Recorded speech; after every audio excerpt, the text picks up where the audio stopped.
बिस्मिल्लाहिर्रहमानिर्रहीम। अस्सलाम वालेकुम नाज़रीन, आप देख रहे हैं प्रोग्राम कड़वी बात और मैं हूं जुल्फ़कार मीर।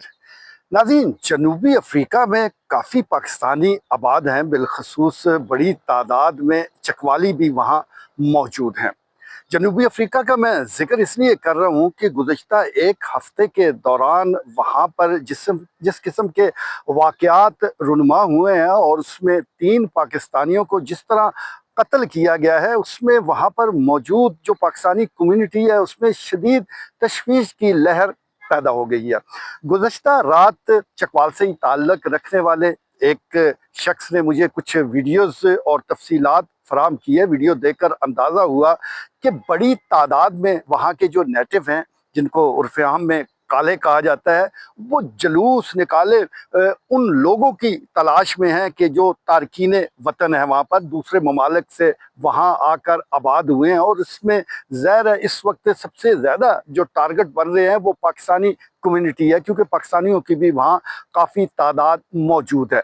अब तक 3 पाकिस्तानियों को कत्ल किया जा चुका है और जहाँ जहाँ पाकिस्तानियों के कारोबार हैं उनको टारगेट किया जा रहा है, उनको बंद करा दिया गया है। इस वक्त जनूबी अफ्रीका के मुख्तलिफ शहरों में खौफ व हरास है। ख़ास तौर पर जो पाकिस्तानी कम्युनिटी है वो काफ़ी परेशान है, क्योंकि उनके कारोबार तो बंद है, अब तो जान के लाले पड़े हुए हैं। और ये कौन लोग कर रहे हैं? ये वो लोग कर रहे हैं कि जो खुद नस्ली इम्तियाज़ का सामना दहाइयों करते रहे हैं। बहुत तवील जिद्दोजहद के बाद उनको शहरी आज़ादियाँ मिली, उनको हकूक़ मिले। वो शुक्रिया अदा करें नेल्सन मंडेला का कि जिनकी तवील जिद्दोजहद ने, कुर्बानियों ने आज उनको इस मकाम पर खड़ा किया कि कम से कम उनको वहाँ मुकम्मल शहरी तस्वर किया जाता है। लेकिन बड़े हैरत की बात है कि जैसे ही उनको हकूक़ हासिल हुए तो उन्होंने उन लोगों के ख़िलाफ़ एक नस्ली इम्तियाज़ के तहत ही बगावत कर दी, एक प्रोटेस्ट शुरू कर दिया कि इन लोगों को यहाँ से निकाला जाए। जो भी अपने दूसरे ममालिक से यहाँ आकर आबाद हुए हैं तो उनको ये जनूबी अफ्रीका छोड़ने की एक मुहिम का आगाज़ कर दिया है।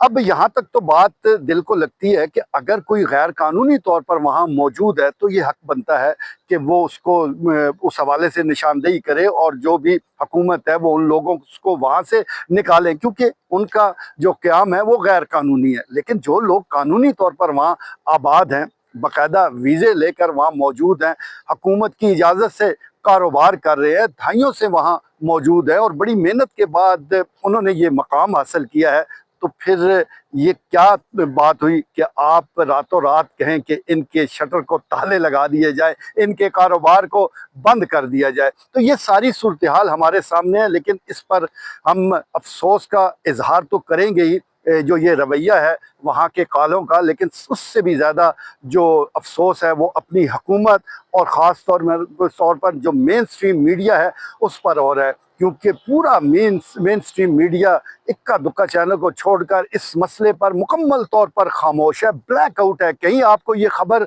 नज़र नहीं आएगी। और इसी तरह हुकूमत जो कि सालसी के चक्रों में पड़ी हुई है, सालसी ही करवाई जा रही है, उसे अपने शहरियों की कोई खबर नहीं है कि जनूबी अफ्रीका के मुख्तलिफ शहरों में पाकिस्तानियों पर और चकवालियों पर क्या क़यामत टूट रही है। तो हम तो यही गुजारिश करेंगे कि ये जो हमारे शहरी हैं, जब ये रकूम बेचते हैं, डॉलर्स बेचते हैं, पाउंड बेचते हैं, उस वक्त तो बड़ी खुशी से कहा जाता है कि बैरून मुल्क से इतने जो करोड़ पाउंड हैं, इतने करोड़ जो ज़र मुबादला है वो